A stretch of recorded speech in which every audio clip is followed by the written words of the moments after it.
안녕하세요. 미래를 설계하라. 경제잡학사전 진행의 노무아입니다. 오늘은 유상화, 염지연, 그리고 김가은 아나운서와 함께합니다. 어서 오세요. 안녕하세요. 네, 여러분, 12월의 첫 주가 드디어 시작됐습니다. 11월 미국 증시의 변동성이 컸던 만큼 12월 증시에는 차분한 흐름을 우리 소비자들이 기다리고 있는 상황인데요.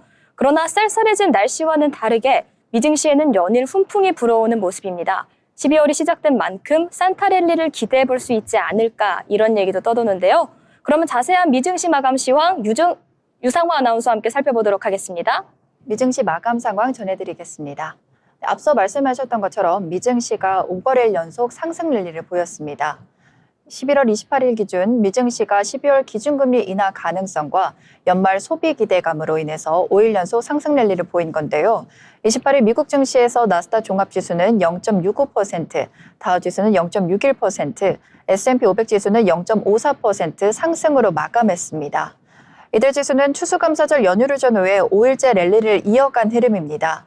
연방준비제도의 12월 기준금리 인하 가능성이 갈수록 높아지고 있는 데다 연말 소비 시즌을 맞아 소비재 판매가 증가할 것이라는 기대감이 추수감사절 랠리를 촉발한 것으로 보입니다.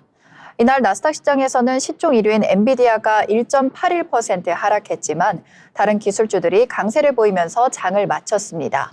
마이크로소프트는 1.34%, 아마존닷컴은 1.78% 올랐습니다. 또 AI 테마주인 브로드컴은 1.35%, 메타는 2% 넘게 오르기도 했습니다.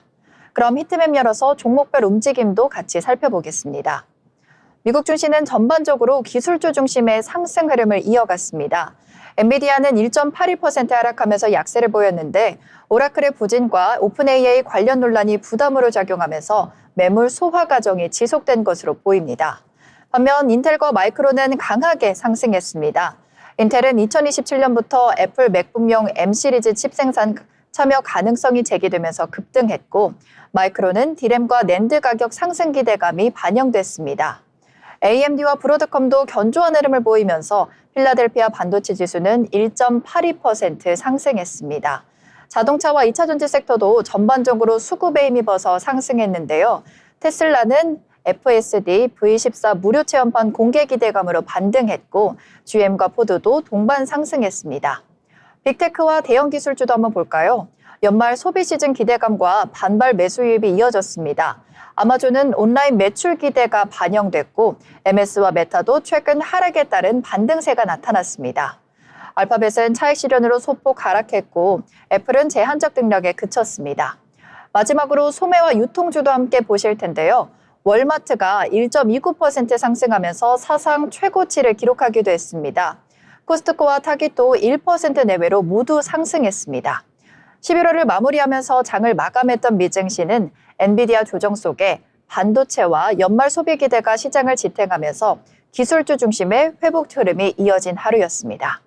그럼 다음으로는 글로벌 헤드라인 같이 살펴보겠습니다. 먼저 미국과 우크라이나가 플로리다에서 협상을 했다는 소식입니다. 미국과 우크라이나 협상단이 스위스 제네바에 이어 한 주 만에 미국 플로리다에서 다시 만나 종전한 논의를 이어갑니다. 미국 측에선 마크 루비오 국무장관과 스티브 위트코프 중동특사 등 도널드 트럼프 대통령의 맞사위 제러드 쿠슈너가 함께 참석합니다. 블라디미르 젤란스키 우크라이나 대통령은 미국과의 지난 합의가 건설적이었다면서 앞서 논의한 내용을 한층 구체화할 걸로 내다봤습니다.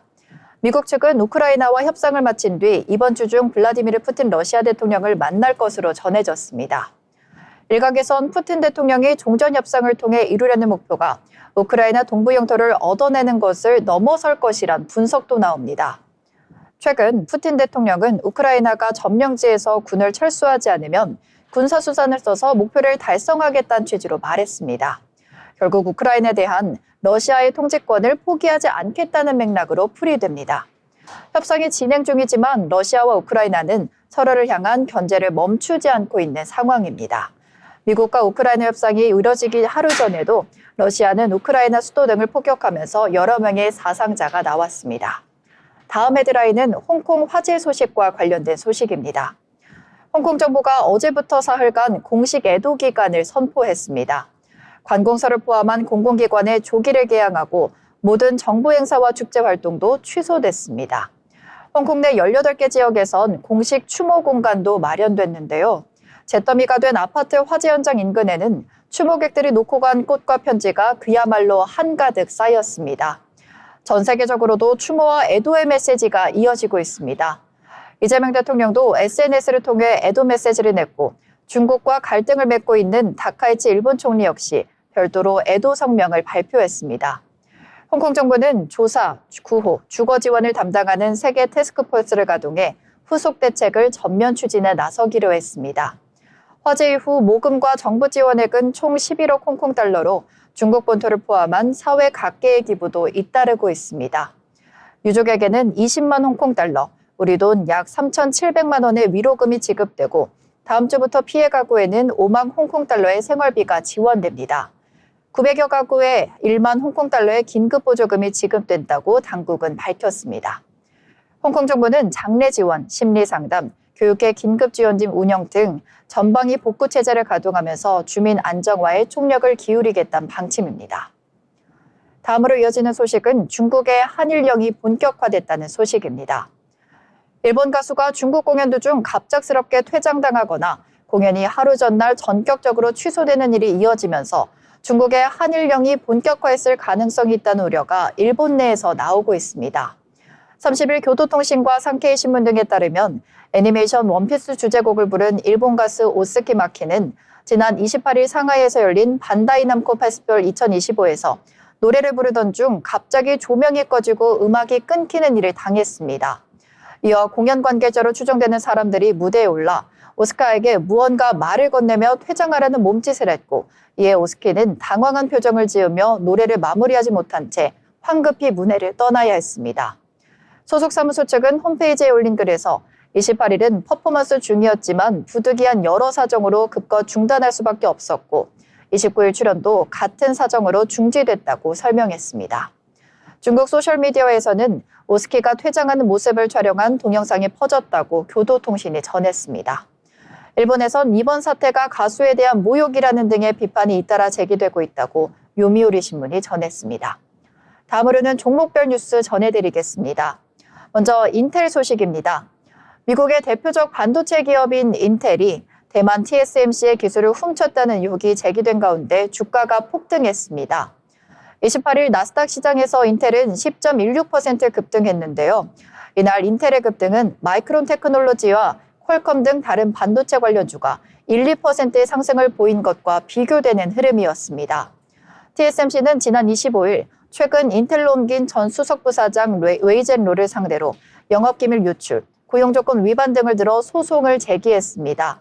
로는 TSMC에서 기술 전략과 첨단 노드 개발을 주도하는 고위직을 맡았던 인물입니다.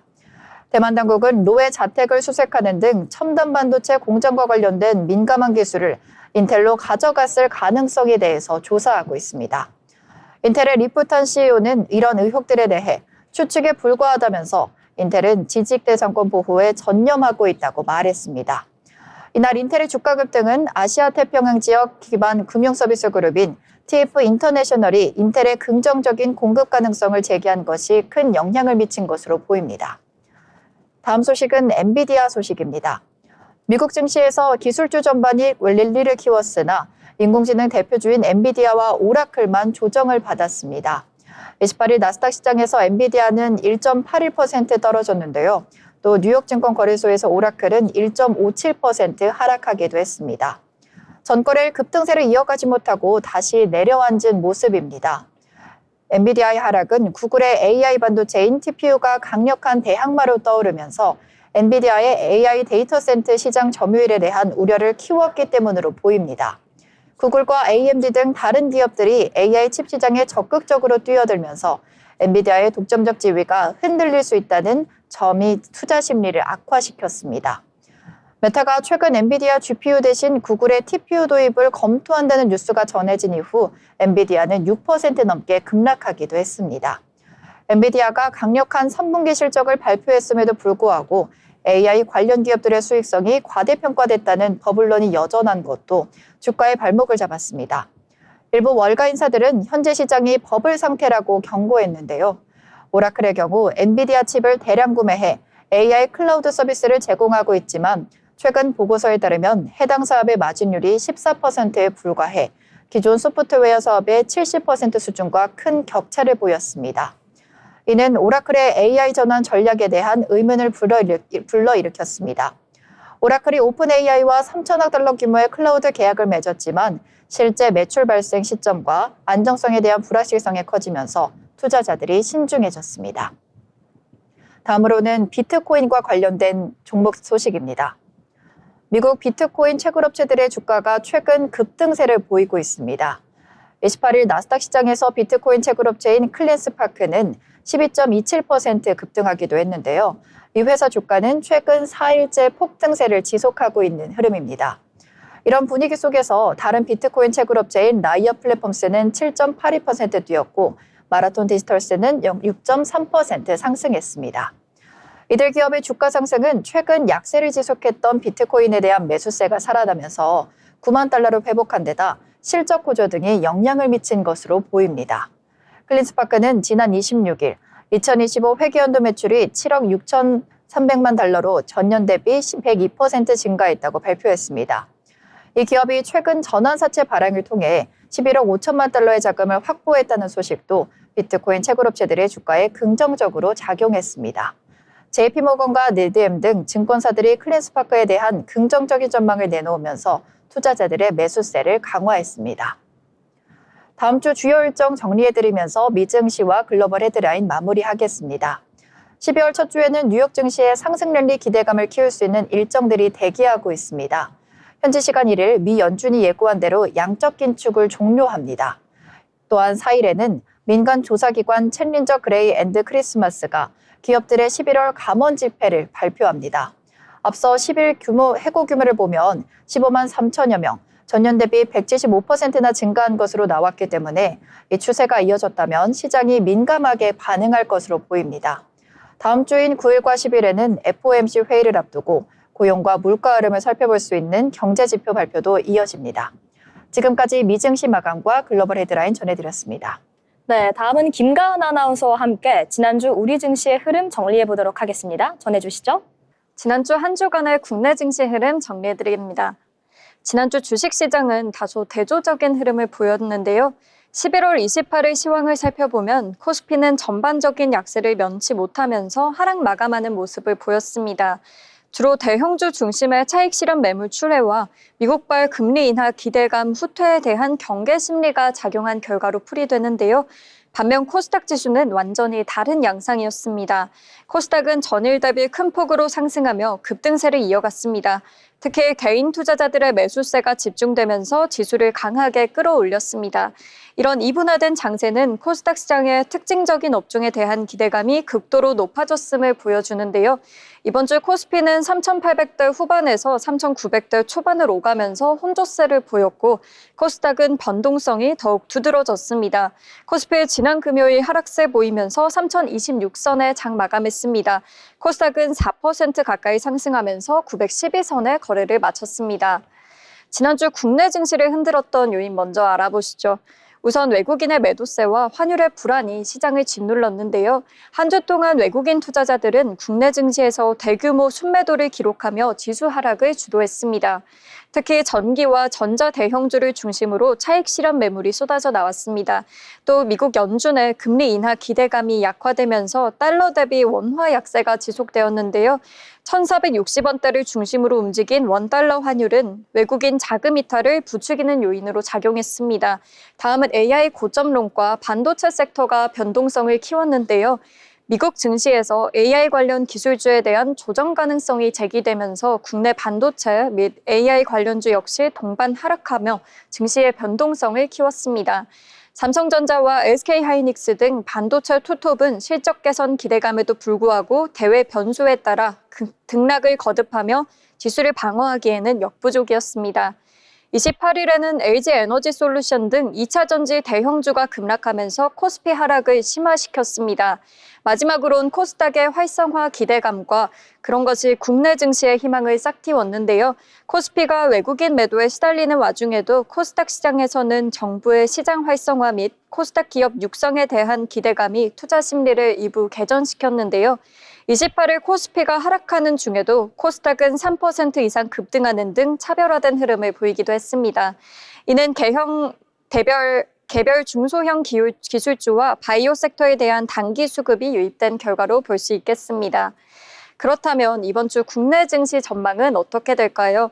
12월을 시작하는 이번 주는 국내외 주요 경제지표 발표와 미국의 통화정책 관련 변수에 따라 변동성이 여전히 높을 것으로 판단됩니다.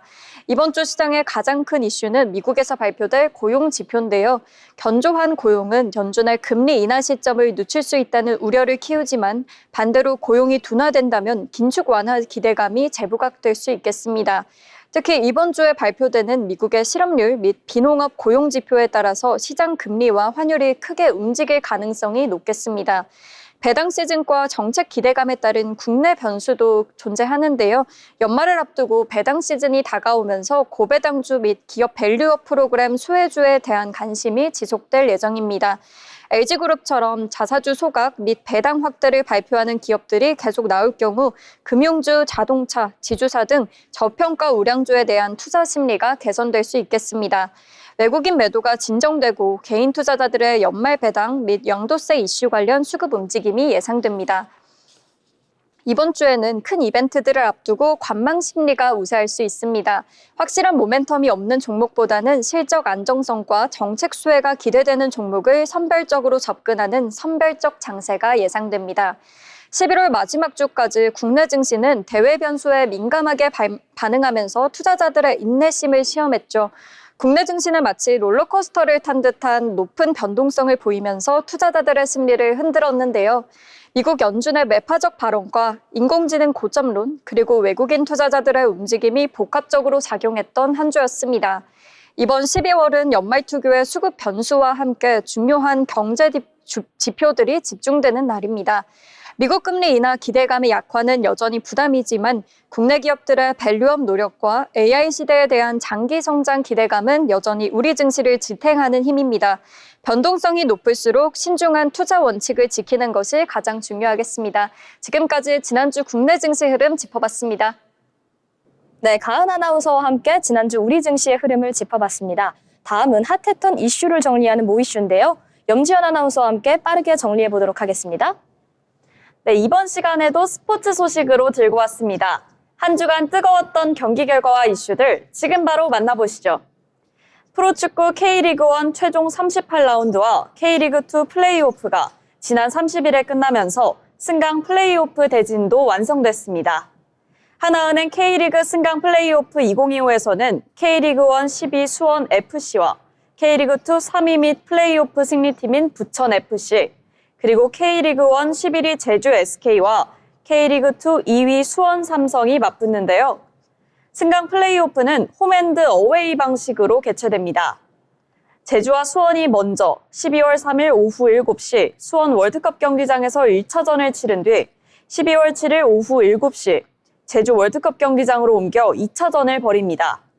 수원 FC와 부천은 12월 4일 오후 7시 부천 종합운동장에서 맞붙은 뒤 12월 7일 오후 4시 30분 수원 종합운동장에서 격돌합니다. 승리팀은 1, 2차전 합산 점수로 결정되는데요. 합산 점수가 같으면 2차전 장소에서 바로 연장전을 벌이고 연장전에서도 승패가 나뉘지 않으면 승부차기로 최종 승자를 가립니다. 12월 첫째 주 시즌의 운명을 가를 승강 플레이오프, 끝까지 치열하게 펼쳐질 승부만큼은 모두가 기대해도 좋을 것 같습니다. 이어서 배구 소식입니다. 프로배구 OK저축은행이 올 시즌 첫 연승 행진을 달리며 순위를 한 계단 끌어올렸습니다. OK저축은행은 지난 30일 부산 강서체육관에서 열린 진에어 V리그 남자부 우리카드와 홈경기에서 세트 점수 3대2로 승리했습니다. 이날 승리로 시즌 5승째를 수확하고 승점 15가 된 OK저축은행은 한국전력을 제치고 리그 4위가 됐습니다. OK저축은행은 주포 디미타르 디미트로프가 25득점으로 팀에서 가장 많은 점수를 낸 가운데 차지완이 20득점으로 거들었습니다. 전광인과 트렌트 오데이도 활약했는데요. 기선제압은 우리카드의 몫이었습니다. 우리카드는 1세트 막판 23대 23 동점 상황에서 하파엘 아라우조의 결정적인 후위 공격 득점으로 2점을 가져갔습니다. 그러나 OK저축은행의 반격도 매서웠는데요. 2세트 중반까지 팽팽하던 흐름에서 디미트로프와 정광인의 활약을 앞세워 점수차를 벌린 OK저축은행은 25대 22로 세트를 따내며 승부의 균형을 맞췄습니다. 3세트는 OK저축은행의 동무대였습니다. 초반부터 쌍포가 불을 뿜으며 8대 0으로 달아난 OK저축은행은 줄곧 앞서간 끝에 25대 18로 완승했습니다. 승부처는 5대 3 상황이었습니다. 차지원의 서브 상황에서 박창성이 우리카드 주포, 아라우조의 후위 공격을 가로막으며 6대 3으로 달아나 기선을 제압했습니다. 이어 6대 5까지 추격을 허용했지만 긴 랠리 끝에 차지원이 후위 공격을 성공시키며 흐름을 내주지 않았습니다. 승부에 세기를 박은 것은 블로킹이었습니다. 결국 OK저축은행은 14대 10 매치 포인트에서 차지원의 퀵 오픈으로 15대 10을 만들며 세트 스코어 3대 2 승리를 만들었습니다. 지금까지 모이슈였습니다. 네, 이어서 오늘 뉴스의 핵심을 짚어보는 뉴스 브리핑 시간입니다. 유상화 아나운서, 오늘은 어떤 뉴스를 준비하셨을까요? 네, 저는 첫 소식으로 누리호 발사와 관련된 소식을 준비했습니다. 국내 독자 기술을 개발한 우리 발사체 누리호가 4차 발사에 성공했습니다.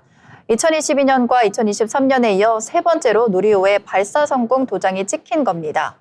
이번 4차 발사는 민간 기업인 한화 에어로스페이스가 누리호 제작을 처음 주관해 시행된 것이 특징입니다. 누리호 4차 발사로 한국에서도 민간 주도의 우주 개발이라는 뉴스페이스 시대가 개막했습니다. 배경은 부총리 겸 과학기술정보통신부 장관은 27일 오전 2시 40분 전남 고흥 나로 우주센터에서 여기 브리핑을 통해서 누리호 4차 발사가 성공했다고 발표했습니다. 배 부총리는 차세대 중형위성 3호 그리고 12기의 초소형 위성이 지구 궤도에 안착했다고 확인했습니다. 누리호는 나로 우주센터에서 이날 오전 1시 13분 발사됐습니다. 당초 전날 발표된 발사 예정 시간은 0시 55분이었는데요. 발사가 임박한 상황에서 엄빌리컬 회수압력 센서가 이상 신호를 나타냈습니다. 우주항공청 점검 결과 압력은 정상인데 센서가 기계적 이상을 일으킨 것으로 확인돼 발사를 밀리지는 않았습니다. 발사 시각만 18분 늦춰졌습니다. 다행히 추가 지연 없이 누리호는 오전 1시 13분 엔진을 점화하고 우주로 솟구쳤습니다. 발사 직후 누리호 몸통을 이루는 1단과 2단, 페어링이 예정대로 분리됐습니다. 누리호 주 탑재제인 차세대 중형위성 3호와 부탑재제인 초소형 위성 12기는 계획대로 고도 약 600km에서 지구 궤도에 진입했습니다. 특히 누리호 4차 발사에서 눈에 띄는 대목은 처음으로 민간 기업이 발사체 제작을 주관했다는 점입니다. 윤영민 유주청장은 이날 브리핑에서 한화 에어로스페이스가 제작을 총괄하는 것은 물론 발사 운영에도 참여했다는 점에서 큰 의미가 있다고 말했습니다. 한화 에어로스페이스는 누리호 기술 노하우를 이전받는 체계 종합기업 자격으로 이런 역할을 수행했습니다. 다음 소식은 가계부채와 관련된 소식입니다. 2013년 이후 주택담보대출 중심으로 과도하게 늘어난 가계부채가 민간 소비를 매년 0.4%포인트씩 둔화시켰다는 분석이 나왔습니다. 주택담보대출이 장기대출이라는 것을 감안하면 가계부채로 인한 소비 제약은 당분간 지속될 것으로 예상됩니다. 한국은행이 30일 발표한 부동산별 가계부채 누중이 소비에 미치는 영향 보고서를 보면 최근 10년간 한국의 국내 총생산 대비 가계부채 비율은 부동산 대출 중심으로 13.8%포인트 증가했습니다. 분석 대상인 77개국 중 중국, 홍콩에 이어서 세 번째로 높은 증가율입니다. 같은 기간 중 GDP 대비 민간 소비 비중은 1.3%포인트 감소했습니다. 한은은 이런 현상은 다른 나라에선 뚜렷하게 관찰되지 않는 특징으로 한국 가계부채 규모가 지나치게 가계 차입이 소비로 이어지지 않고 있을 가능성을 시사한다고 설명했습니다. 한은 분석 결과 2013년부터 과도하게 누적된 가계 신용은 민간 소비를 매년 0.4%에서 0.44%포인트씩 둔화시킨 것으로 추정됐습니다. 이는 GDP 대비 가계부채 비율이 2012년 수준에서 관리됐다면 2024년 민간 소비 수준이 현재보다 4.9%에서 5.4%포인트 더 높았을 수 있다는 뜻입니다. 한은은 가계부채가 소비를 구조적으로 둔화시킨 배경으로 원리금 부담 급증을 꼽았습니다. 2015년 1분기부터 2025년 1분기까지 17개국 중 한은의 한국의 원리금 부담 증가폭은 노르웨이에 이어서 2위였습니다. 누적된 부채연금 규모가 크고 주택담보기출 만기가 장기인 것을 고려하면 가계의 실질적인 상환 부담이 지속되면서 소비가 둔화할 가능성이 있다고 한은희 전했습니다. 지금까지 뉴스브리핑 전해드렸습니다. 네, 다음은 염지연 아나운서가 준비한 뉴스 살펴보겠습니다. 어떤 뉴스 준비하셨을까요?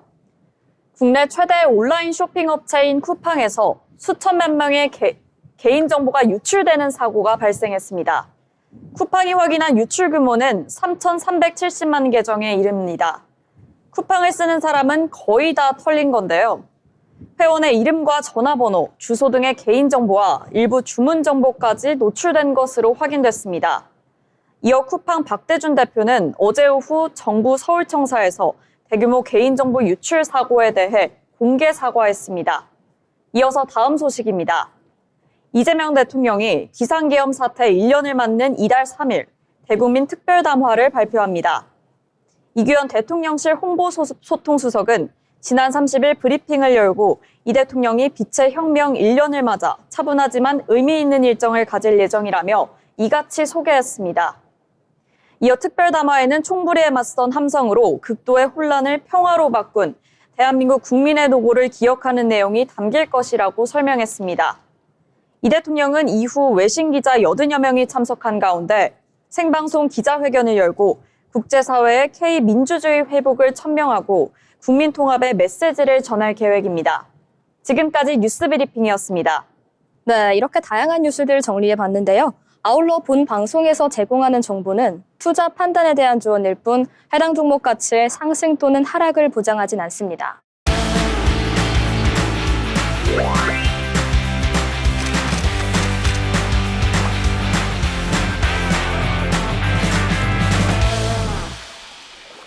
네, 이번 시간은 전국의 축제, 맛집, 전시, 그리고 핫플레이스를 소개해드리는 어디 갈까 시간입니다. 지연 아나운서 오늘은 어디로 떠나볼까요? 보아 씨, 요즘 날씨가 갑자기 너무 추워졌죠? 네, 겨울이 성큼 다가온 느낌입니다. 그런데 이렇게 추울 때 딱 어울리는 소식이 있다고요? 네, 바로 서울 도심을 환하게 밝힐 2025 서울 빛초롱 축제입니다. 우리의 마음도 따뜻해질 마법 같은 순간으로 여러분을 초대합니다. 2025 서울 빛초롱 축제는 2009년부터 시작해 17회차를 맞이하는 서울 대표 야간 빛축제로 빛 조형물 전시와 다양한 체험 프로그램 등 화려한 볼거리를 제공합니다. 축제는 오는 12월 12일 금요일부터 2026년 1월 4일 일요일까지 저녁 6시부터 10시까지 진행됩니다. 특히 이번 2025 서울 빛초롱 축제는 나의 빛, 우리의 꿈, 서울의 마법을 주제로 청계천 및 우이천 일대에서 열립니다. 서울 빛초롱 축제 관람 포인트는 크게 3가지로 나뉘는데요. 첫 번째 포인트는 꿈과 마법을 주제로 하는 짜임새 있는 연출 구성입니다. 과거에서 현대까지 서울의 기적 같은 순간과 현대를 살아가는 우리들의 꿈을 빛으로 담았다고 합니다. 축제에서 선보일 빛의 형상화 모습이 참 궁금하네요. 두 번째 포인트는 시각, 청각, 촉각 등 감각을 깨우는 살아있는 축제를 경험할 수 있습니다.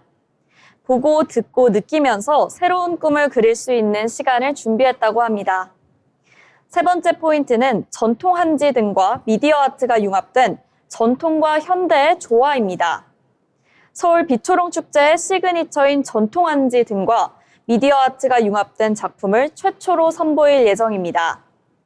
다음으로 이 관람 포인트를 바탕으로 축제는 5개의 구역으로 나뉩니다. 먼저 첫 번째 구역은 미라클 서울로 청계광장을 시작으로 광통교까지입니다. 서울의 과거에서부터 미래까지 기적처럼 펼쳐진 서울의 빛을 선보입니다. 다음으로 이 구역은 골든 시크릿으로 광통교로 시작해 광교까지입니다. 아무도 모르는 내 안에 반짝이는 꿈, 우리의 비밀스러운 꿈이 다채롭게 펼쳐집니다. 3구역은 드림라이트로 광교부터 장통교까지입니다. 동시대를 함께 살아가는 우리들의 꿈을 담은 빛을 표현했습니다. 4구역은 서울 판타지아로 장통교부터 3일교까지입니다. 특히 이 구역에서는 오로라가 숨어 있다고 합니다. 마지막 우이천에서는 소울라이트로 우이교에서 쌍안교까지 해서 1년 전 오늘로 돌아가는 시간여행을 펼칩니다. 2024 서울 빛초롱 축제에 다시 보고 싶은 작품 1위, 어가행렬이 우이천을 빛낼 예정입니다. 올겨울 서울 도심을 채울 찬란한 빛의 향연은 우리의 일상에 작은 설렘과 따뜻함을 더해줄 텐데요. 서울 빛초롱 축제가 전하는 꿈과 마법의 메시지를 느끼며 가족, 친구, 연인과 함께 특별한 시간 보내시길 바랍니다. 지금까지 어디 갈까였습니다. 네, 이렇게 지연 아나운서와 함께 즐거운 빛초롱 축제에 대한 소식까지 알아봤습니다. 지금까지 어디 갈까였습니다.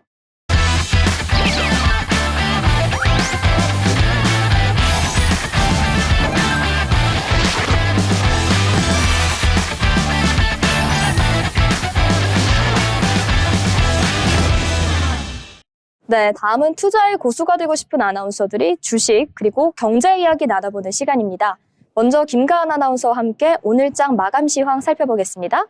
12월 1일 국내 증시 마감 시황 전해드립니다. 12월 첫날 결국 코스피가 하락 마감했는데요. 코스피 오늘 약보합권에서 움직이며 3,920선에 장 마감했습니다. 오늘 유가증권 시장에서 개인과 외국인은 각각 530억, 2,154억 사들였는데요. 기관은 2,332억 팔았습니다. 다음은 코스닥입니다. 코스닥 1% 넘게 오르면서 922선에 거래를 마쳤는데요. 코스닥의 매수 흐름은 기관이 주도했습니다. 개인과 외국인이 각각 1,698억, 1,764억 물량을 내놨지만 기관이 3,696억 물량을 주워 담았습니다. 다음은 시총 상위 종목들의 흐름 살펴보겠습니다. 먼저 코스피 시총 상위 종목입니다. 1위부터 10위까지 나와 있는데요. 삼성전자 강보합권에서 움직이며 10만 800원에 거래를 마쳤습니다. SK하이닉스와 LG에너지솔루션 모두 1% 넘게 올랐는데요. SK하이닉스 53만 8천원, LG에너지솔루션 41만 3천원에 장 마감했습니다. 반면 자동차 관련 대형주들은 약세를 보였는데요. 현대차 3% 가까이 하락하며 25만 4,500원에 거래를 마쳤습니다. 기아도 2% 가까이 하락하면서 11만 2,300원의 종가를 기록했습니다. 다음은 이어서 코스닥 시총 상위 종목들의 흐름 살펴보시죠. 오늘 전반적으로 빨간불 켜냈는데요. 에코프로비엠 6% 오르면서 15만 8,900원에 장 마감했습니다. 에코프로는 10%가 넘는 큰 상승폭 보여주면서 9만 3천원에 거래를 마쳤는데요. ABL 바이오도 5% 가까이 상승하면서 19만 6,800원에 장 마감했습니다. HLB와 삼천당 제약도 4% 가까이 오르면서 각각 4만 8,550원, 22만 5천원에 거래를 마쳤습니다. 지금까지 국내 증시 마감 시황이었습니다. 네, 전반적인 흐름 정리해 봤는데요. 다음으로는 종목별 상황도 체크해 보도록 하겠습니다. 상황 아나운서, 오늘은 어떤 종목 준비하셨을까요? 네, 제가 먼저 준비한 종목은 원익홀딩스입니다. 원익홀딩스는 오늘 장 초반부터 강세를 보였는데요. 전일 종가 대비 15% 넘게 오르기도 했습니다. 반도체와 로봇 사업 확장 기대감 때문으로 오른 것으로 보입니다. 원익홀딩스는 반도체 장비뿐만 아니라 자회사를 통해 팹리스, 산업용 가스, 로보틱스 사업을 영위하고 있는 기업입니다. 최근 삼성전자가 평택5 반도체 공장 건설에 속도를 내기 시작했다는 소식이 호재로 작용한 것으로 보입니다. 원익홀딩스의 반도체 장비 부문은 가스를 정제, 공급, 처리하는 장치 사업과 가스를 운반하기 위한 배관을 연결하고 철거하는 배관공사 사업을 주로 하고 있습니다. 또한 자회사 원익머터리얼즈를 통해 반도체 디스플레이 공장에 필요한 고순도 특수가스를 생산 공급하고 있습니다. 원익홀딩스는 자회사 원익로보틱스를 통해 저혈중 로봇, 로봇핸드, 로봇 소프트웨어 등 다양한 로봇 제품과 솔루션을 개발하고 있습니다. 오늘 삼성전자와의 협업 가능성이 제기되면서 좋은 흐름을 보였는데요. 차트 한번 같이 살펴보시겠습니다. 오늘 원익홀딩스의 시가는 24,350원으로 출발했습니다. 그리고 고가는 12%까지 오르면서 27,900원까지 오르기도 했는데요. 종가 부문에서 윗꼬리를 길게 그리면서 5.27% 상승한 24,950원에 마감했습니다. 네, 반도체 산업에 대한 기대감에 힘입어 오늘 원익홀딩스 좋은 흐름을 보여줬습니다. 제가 소개해드릴 특징주 역시 이 같은 반도체 기업의 수혜라고 할 수 있는데요. 에코프로비엠 주가 살펴보도록 하겠습니다. 에코프로비엠은 오늘 장 초반부터 강세를 보였습니다. 헝가리 데브레첸에 양극재 공장을 준공했다는 소식에 힘입어 매수세가 몰린 것으로 풀이되는데요. 에코프로 BM의 최대 주주인 에코프로 역시 또 다른 상승세를 보여줬습니다. 에코프로는 11월 30일 헝가리 데브레첸 양극재 공장을 준공하고 상업 생산에 착수한다고 밝혔는데요. 에코프로는 헝가리 공장을 통해 유럽 역내 규제에 대한 대응력을 바탕으로 현지 시각을 적극 공략할 예정입니다.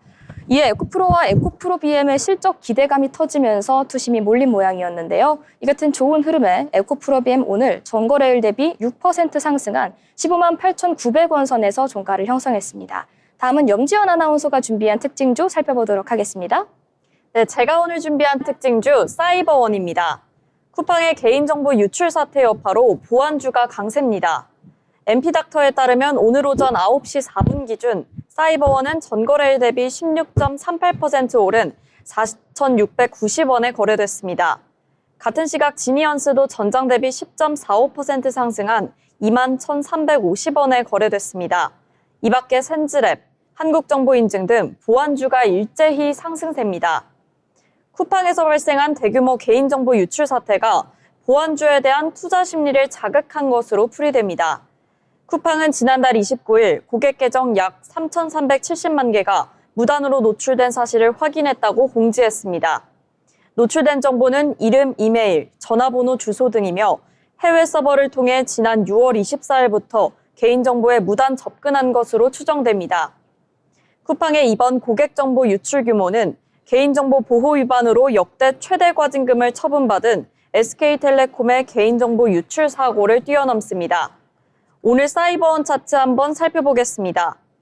사이버원 4,430원에 거래 시작해 장중 4,920원에 고가 형성했고 4,570원에 거래 마감했습니다. 네, 사이버원의 차트까지 함께 살펴봤습니다. 다음 종목은 어떤 종목일까요, 상화 아나운서?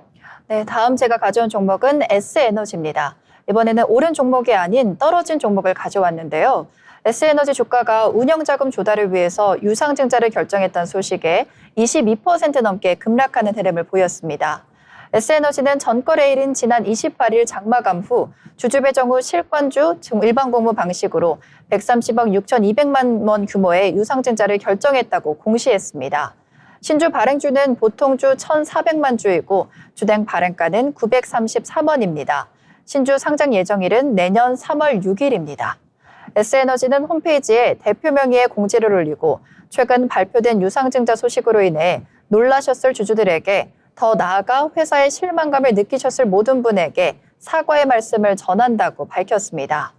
그러면서 기존 태양광 EPC 중심 사업 구조를 AI 데이터 센터 인프라 기업 수준으로 확장해 미래 AI 전원 솔루션 개발에 집중함으로써 단순 제조 EPC 기업을 넘어서 글로벌 전원 플랫폼 기업으로서 전환 기반을 마련하고자 유상증자를 결정했다고 설명했습니다. 그럼 차트 보시면서 오늘 흐름 같이 살펴보시겠습니다. 오늘 S에너지 시가는 1,336원에 출발을 했습니다. 저가는 1,203원까지 내려갔었는데요. 종가는 1,205원에 23% 하락한 흐름으로 마감했습니다. 네, 이렇게 S에너지의 차트까지 살펴봤는데요. 마지막으로 살펴볼 특징주, 바로 미래에셋 비전 스펙 8호입니다. 개장 첫날부터 힘입어 정말 폭등적인 상승세를 보여줬는데요. 미래에셋 비전 스펙의 경우에는 전반적으로 투자하기가 어려운 소규모의 주식들을 모아서 한 번에 거래를 하는 방식입니다. 미래에셋 비전 스펙 8호는 오전 9시 32분 기준으로 공모가였던 2,000원 대비 무려 180% 상승한 5,600원에 거래가 됐는데요. 장중 한때는 3,900원인 오른 5,900원에 거래되기도 했습니다. 아까 설명드린 것처럼 스펙은 비상장 기업의 상장을 목적으로 설정된 서류상 회사인데요. 이를 통해 비상장 기업들이 합병을 통해 주식시장에 쉽게 진입할 수 있도록 설립된 제도입니다. 미래에셋 비전 스펙은 신재생 에너지와 바이오 제약, 그리고 IT 융합 시스템, 마지막으로 고부가 식품 산업과 엔터테인먼트 등을 연의하거나 이 산업의 부품 및 장비를 제조하는 기업을 중심으로 합병을 추진합니다. 이 같은 흐름에 오늘 상장 첫날부터 좋은 흐름 보여줬습니다. 지금까지 오늘의 특징주까지 개별적으로 살펴봤는데요. 다음으로는 전반적인 투자에 관련된 투자 리포트를 읽어볼 시간입니다. 상화 아나운서, 오늘은 어떤 리포트 준비하셨을까요? 네, 이제 12월이 되면서 2026년을 준비할 때가 왔습니다. 그래서 2025년을 돌아보고 내년을 준비할 수 있는 리포트 같이 살펴보겠습니다. 오늘 신한투자증권에서 나온 리포트인데요. 주도주의 불변과 확산이라는 제목의 리포트입니다. 오늘은 2025년 증시 전망과 함께 앞으로 어떤 산업과 종목이 시장의 중심으로 떠오를지 자세히 짚어보겠습니다. 먼저 2025년 시장 흐름부터 간단히 짚어보겠습니다. 올해 코스피는 연초 대비 68% 넘게 상승하면서 사상 최고치를 돌파했습니다. 대형주가 중심이 된 강세장이 이어지면서 코스피는 4,000포인트를 넘어섰고 코스닥 역시 900선을 돌파했지만 상승폭에선 상대적으로 아쉬움이 남았습니다. 대형주 중심의 강세가 이어지면서 상승 종목은 줄고 선택과 집중이 더 심화된 시장 환경이 만들어졌습니다. 올해 나타난 특징은 명확합니다. AI 생태계가 하나의 거대한 시대 정신이 됐고 시장의 방향을 압도적으로 주도하고 있다는 점입니다. 그리고 이러한 흐름 속에서 중소형주가 모두 부진했던 것은 아니고 반도체와 로봇, 제약바이오, 에너지, 원전 등 일부 테마는 강한 랠리를 보여주기도 했습니다. 특히 방산과 AI 그리고 암호화 기술 관련 기업들은 압도적인 상승률을 기록하면서 눈에 띄는 성과를 냈습니다. 이제 본격적으로 2026년 전망으로 넘어가 보겠습니다. 전문가들은 2026년을 두고 대세를 따를 때라고 얘기했습니다. 즉 주도주의 교체를 기대하기보단 지금 시장을 이끌고 있는 중심축이 더 강화되고 확산될 것이란 의미입니다. 이미 AI를 중심으로 시작된 산업 대전환이 전력 인프라와 에너지, 데이터 센터, 그리고 미래기술 영역까지 넓혀지는 흐름이 나타나고 있기 때문입니다. 이에 따라 2026년 투자 전략의 기준은 두 가지 키워드로 정리됩니다. 바로 펀더멘탈과 그로스입니다. 펀더멘탈은 실적이 증명되고 수익성이 확보된 기업을 얘기하고 밸류에이션이 합리적으로 설명 가능한 종목군입니다. 반면에 그로스는 매출 성장을 기반으로 미래 산업의 확장성에 올라타는 기업을 의미합니다. 구체적으로 어떤 산업들이 있는지 살펴보겠습니다. 먼저 펀더멘탈 테마는 전력기기, 에너지, 데이터 센터, 그리고 방산 산업으로 구성되고 있습니다. 전문가들은 이 산업들이 2026년에 실적 기반 성장의 중심이 될 것으로 전망하고 있습니다. 특히 미국의 전력 수요는 지난 20년 동안 9% 증가하는 데 그쳤지만 앞으로의 20년 동안은 55% 이상 증가할 것으로 예상되고 있습니다. 증가분의 30% 이상이 데이터 센터 수요에서 발생할 것으로 추정되면서 AI 전력 수요의 급증이 전력기기 산업의 빅사이클을 열고 있는 상황입니다. 이런 흐름 속에서 추천 종목으로는 신일전기, 일진전기, 에센트에너지, 그리고 방산주인 비치로셀이 제시됐습니다. 특히 비치로셀은 방산 매출 비중이 2024년 23% 수준에서 2026년에는 30%까지 확대될 것으로 전망됩니다. 이제 펀더멘털을 살펴봤으니 그로스 종목부터 살펴보겠습니다. 그로스 테마는 우주산업과 AR 기술, 그리고 스테이블 코인이 꼽히고 있습니다. 2026년은 한국과 미국에서 동시에 우주산업 성장의 원년이 될 것이라는 전망이 제시됐습니다. 이와 함께 AR 기술의 확장으로 AR의 활용성이 대폭 확대될 것으로 기대되며 또한 스테이블 코인은 2026년 본격적인 법제화 이후 새로운 도약이 기대되는 영역으로 꼽히고 있습니다. 성장 테마의 대표 기업으로는 이노스페이스, 세트라가이, 사피엔 반도체, 다날 등이 선정됐습니다.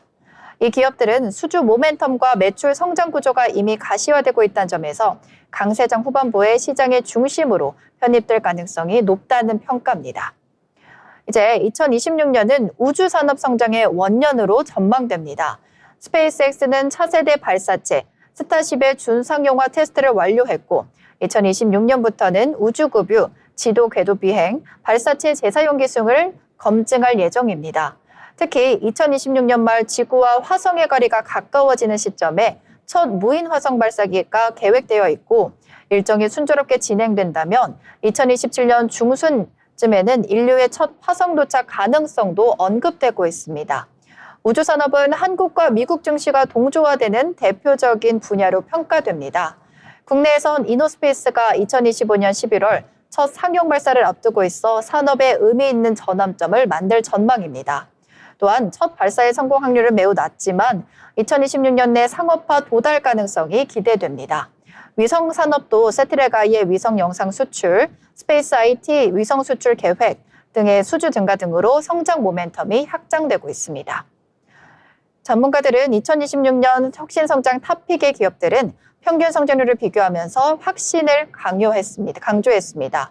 펀더멘털 종목들의 2026년 영업이익 성장률은 평균 25.5%, 그로스 테마 기업들의 2026년 매출의 성장률은 평균 30.4%로 예상됩니다.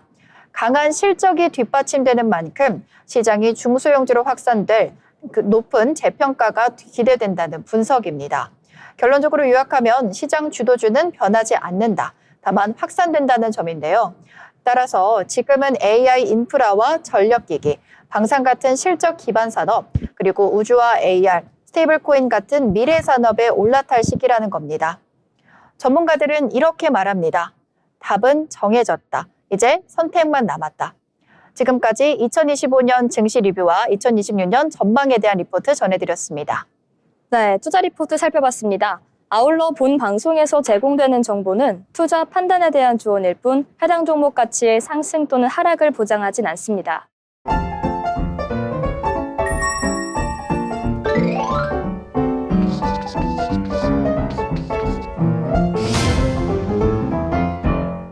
네, 오늘 한중평 시간에서는 오늘장을 한 줄로 짧게 정리해 보려고 하는데요. 상화 아나운서 오늘장 어떻게 보셨을까요? 네, 오늘 12월의 첫 시작이자 코스피가 하락 마감하기는 했는데요. 12월인 만큼 좋은 시작을 기대해보자라고 얘기해 보겠습니다. 네, 지연 아나운서는 어떻게 보셨을까요? 네, 저는 포기는 금물 이렇게 요약하겠습니다. 오늘장은 살짝 흔들렸지만 내일은 또다시 달려봅시다. 네, 긍정적인 메시지 남겨주셨습니다. 산타랠리를 기대하면서 저희도 오늘장을 마무리해보도록 하겠습니다. 지금까지 오늘의 경제잡학사전이었습니다. 시청해주신 여러분 고맙습니다.